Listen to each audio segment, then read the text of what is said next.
On sait maintenant quelle est la dette que Kaido doit à Charlotte Linine depuis les derniers chapitres, mais toujours trop peu d'infos sur le passé de Kaido. Les arrestations de Kaido par le gouvernement mondial sont assez étranges. Vidéo dans laquelle je vais vous proposer une théorie sur le début et de la création de l'équipage de Kaido sans bête ainsi que leur histoire. Salut à tous et bienvenue sur Sensekai. On se retrouve aujourd'hui pour une théorie. N'hésitez pas à donner votre avis dessus, c'est toujours super cool d'avoir plusieurs commentaires et pouvoir débattre avec vous. Aussi de vous abonner et de partager à vos potes si ce genre de contenu vous plaît, ça nous ferait giga plaisir. Merci à vous et bonne vidéo. Au chapitre 795, on a eu la première apparition de Kaido. On a alors eu le droit à une petite biographie faite par le narrateur. On a alors appris qu'il a été vaincu 7 fois et qu'il a été capturé 18 fois par le gouvernement ou des ennemis. C'est principalement ce détail qui a retenu mon attention. Qu'est-ce qu'ils ont bien pu faire durant ces différentes captures et comment a-t-il fait pour être libéré autant de fois? Alors on va se demander comment Kaido s'est échappé du gouvernement. Le fait qu'il ait dit qu'avant Luffy, uniquement Shiki s'était échappé de Impel Down. Pourquoi ne pas avoir cité Kaido alors que ça date d'il y a 20 ans? Ce serait illogique. La principale raison qu'on pourrait avoir était le fait que son corps résistait simplement à l'exécution et du coup n'échappait pas à Impel Down. Mais ça reste assez bizarre. Le fait qu'il soit relâché et qu'il soit vraiment impossible de le tuer, il a sûrement une autre explication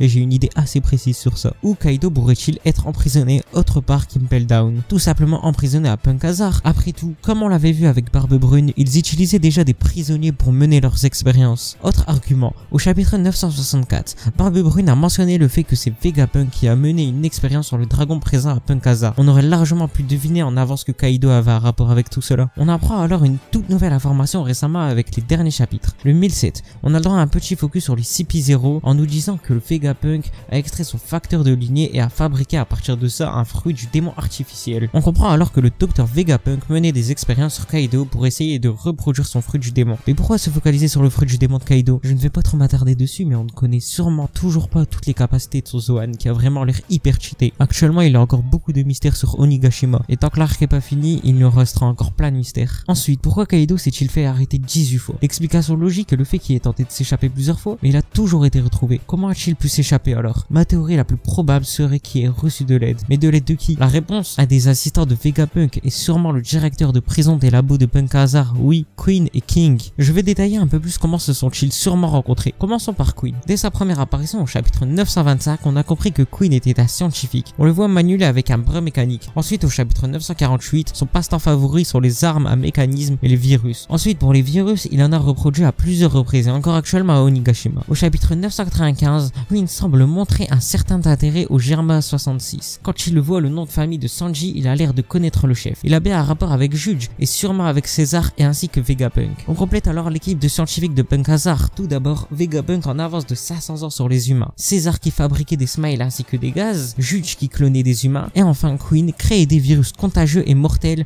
qui lui a valu son titre de Queen la pandémie. Bon, ensuite pour King, je vais m'appuyer sur moins d'arguments mais qui tiennent autant la route. On peut voir ses vêtements très ressemblants à ceux de Shilui et ceux de Magellan étaient tous les deux gardiens à Impel Down. On a aussi la remarque du chapitre 925 de Queen qui lui dit espèce de sadique torturophile. Il a la dégaine typique d'un gardien de prison et doit connaître Queen depuis un long moment. Cela ne m'étonnerait vraiment pas qu'il soit l'ancien gardien de Punk Hazard. Pour le passé de King, on peut aussi penser qu'il ait une relation avec Impel Down. On peut par exemple voir la tenue de Magellan et Shilui qui ont tous les deux le logo avec les initiales d'Impel Down. Et quand Shilui a quitté la prison, le petit logo a changé et est devenu une tête de mort. Quand on regarde la tenue de King, il a exactement le même logo. On peut facilement se dire que ça représenterait la trahison d'Impel Down. Peut-être que King faisait échapper Kaido sans que personne ne s'en rende compte et la raison pour laquelle ça n'a pas été rendu public comme Shiki. On a ici alors l'histoire des deux calamités et leur rencontre avec Kaido. Je pense qu'on aura bientôt le flashback de Kaido comme tout antagoniste de manga qui se respecte. On a eu le droit à celui de Big Mom, on aura sûrement alors le droit à celui de Kaido dans très peu de temps. Enfin bref, dites-moi si vous pensez que je suis sur la bonne piste ou non. Les arguments ont l'air de bien tenir. Bien entendu, ça reste une simple théorie sur le futur de One Piece en utilisant les arguments les plus concrets possibles avec lesquels on a essayé de réunir toutes les infos en possession pour sortir cette théorie et qu'elle soit assez propre pour tenir la route. Merci à vous d'avoir regardé la vidéo, j'espère qu'elle vous aura plu et n'oubliez pas le like si vous avez aimé et de vous abonner pour suivre notre contenu. C'était Sensekai et à plus pour une prochaine vidéo.